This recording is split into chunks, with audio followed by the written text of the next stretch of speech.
Hi there. It's time for Flash Games. Today I will be discussing Raft Wars, released in 2007. This is, so far, the oldest game I have covered, and if memory serves, is literally the first video game I ever played. Well, it's either that or one of those really old Lego Flash games. Should do a special on those next because there are a lot of them. Too many to give each their own video, but that's for another time. When I saw Raft Wars in the Flashpoint launcher, I just had to. First things first, this game opens immediately with a comic book style cutscene in which we discover our character's motivations. We are this little kid, Simon, who finds gold and diamonds while digging on the beach one day. Almost immediately, he is beset by all manner of jealous treasure hunters and must take to the water to defend his claim.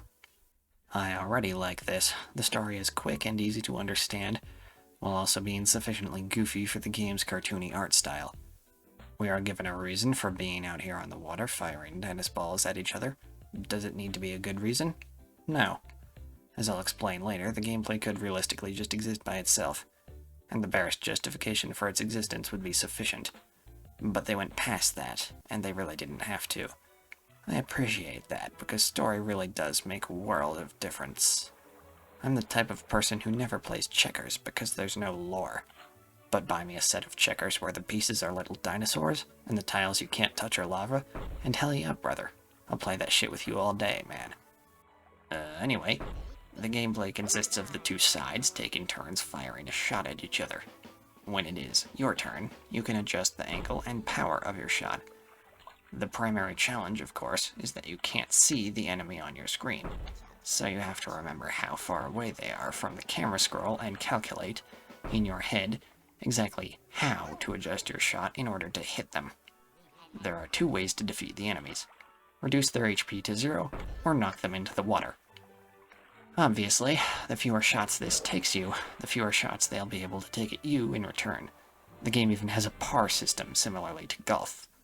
Defeat all the enemies to progress to the next level. Now, 6-year-old me was not particularly great at physics, so I don't think I ever actually beat the game when I was a kid. But I relish the challenge. The gameplay loop was, after all, so simple a child could understand it. In between levels, you can buy a couple things with the money you've earned. New ammo for your gun or an upgrade to your raft.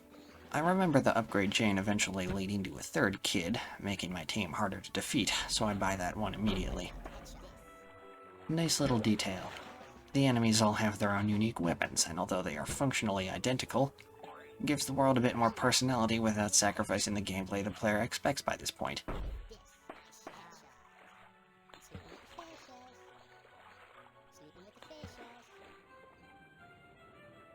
A few levels pass without much challenge, like none at all. I literally never have to use the alternate ammo types even once.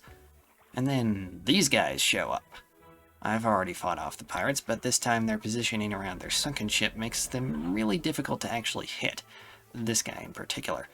The difficulty increase is a little bit jarring, but nothing I can't handle, and I appreciate the effort put into making the challenge feel reasonable and good to overcome while not creating an obstacle that completely bars people's paths.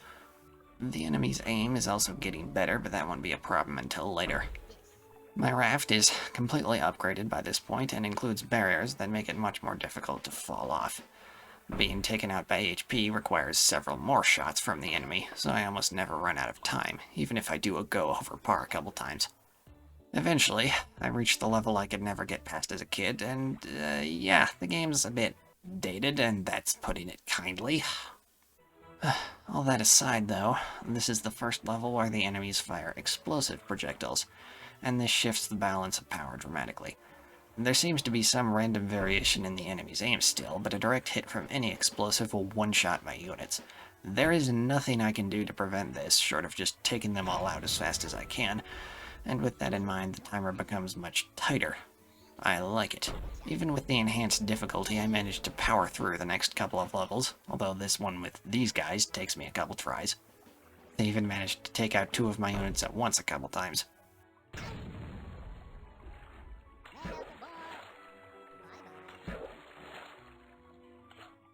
And now, the final level. The neighbors, who have abducted our parents. This level has a lot more verticality to it, so my strategy of aiming at a low angle with high power doesn't really work here. I lose a couple of times after reevaluate my strategy, and through both careful aim and careful usage of my explosives, I am able to clear the level. We are now treated to another cutscene in which our parents are rescued, and immediately turn against us as well. This is a great subversion of expectations, and I can't believe I'm talking about story tropes and subversions of expectation in a Flash game made for children, but this sort of stuff matters. We can't keep convincing ourselves that it is okay to give kids shit stories because their tastes will mature as they age. That's not how it works.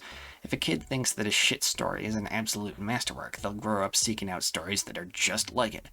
And there are more than enough of those floating around that they will be perpetually satisfied by them and never go looking for something more. I'm not saying people aren't allowed to like bad stories, but if that's all we have, all we look for, all we accept, I'd be very disappointed. Anyway, all of that was me trying to say that the story in this game is pretty good, and I appreciate that. Moving on. The actual final level against our parents is significantly easier than the one prior.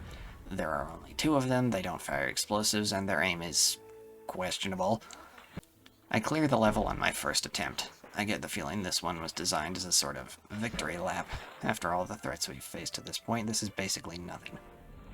And that's it. We've secured our treasure. The game ends on this screen. So, to review. A neat little physics game with an actually decent story, engaging turn-based combat that requires the player to think carefully about what they are doing, and challenges that feel good to overcome, all neatly wrapped into a cool little 30-minute package. What more could you want? I know I saw a lot of people playing this game in the computer lab whenever the teacher wasn't looking, so I can't be the only one who thinks this game has endured the 15 years since its publication quite well. Final verdict: neat, reasonably short little distraction game. Alright, that's gonna do it for this review. Back next week with another one. See ya then. And until then, this is Jake, keeping my promise to nobody, signing off.